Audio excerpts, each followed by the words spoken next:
YV Subbareddy గారి కుమారుడు YV Vikrant Reddy గారు మీద కర్నాటి వెంకటేశ్వరరావు పెట్టినటువంటి కేసు వైవి విక్రాంత్ రెడ్డి గారు ఈ ఆంధ్రప్రదేశ్ హైకోర్టులో యాంటిసిపేటరీ బెయిల్ వేశారు.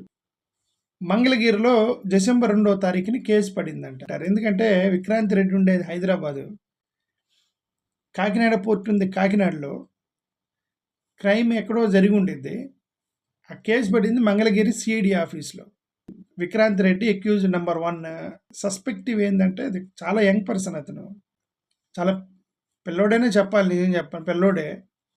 బట్ అవతల వ్యక్తి ఏం పవర్లెస్ ఏం కాదు కదా. కేవీఆర్ గ్రూప్ అతను సాక్షాత్ చంద్రబాబు నాయుడు గారు రిఫర్ చేసి పోటీ ఇప్పించాడు. ఆల్రెడీ 10-12 కంపెనీలు ఉన్నాయి అతనికి. కోట్లకి అధిపతి, వేల కోట్లకి అధిపతి. ఒక పొలిటీషియన్ సన్న కుర్రోడు ఫోన్ చేసి నేను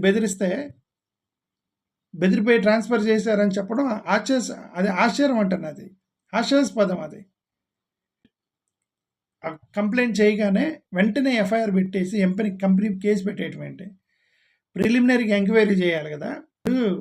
ఏంటి మీ వివరణ అడగకుండా ఎఫ్ఐఆర్ పెట్టేస్తారా?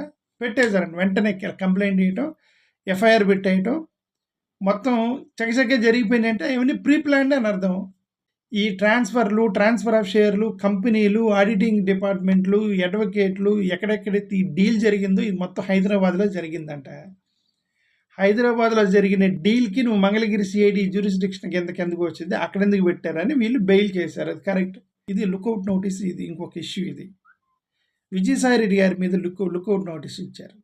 రాజ్యసభ ఎంపీ, కంపల్సరీగా పార్లమెంట్కి అటెండ్ అవుతాడు విజయసాయి రెడ్డి గారు. ఉత్తరాంధ్రకి రీజనల్ కోఆర్డినేటర్గా అపాయింట్ చేశారు.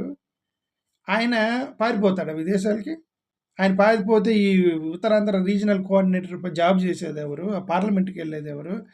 అక్కడ ఢిల్లీలో ఇన్ఫ్లుయెన్స్ చేసేది ఎవరు? అలాంటి వ్యక్తిని దేశం దాటిస్తారా? అంత కీ పర్సన్ వైఎస్ఆర్సీపీలో, అంత కీ పర్సన్ విజయసాయి రెడ్డి గారు. అతను విదేశాలకు పారిపోతే లుకౌట్ నోటీస్ ఇచ్చారు. And humiliation to Vijayasai Reddy గారు. అది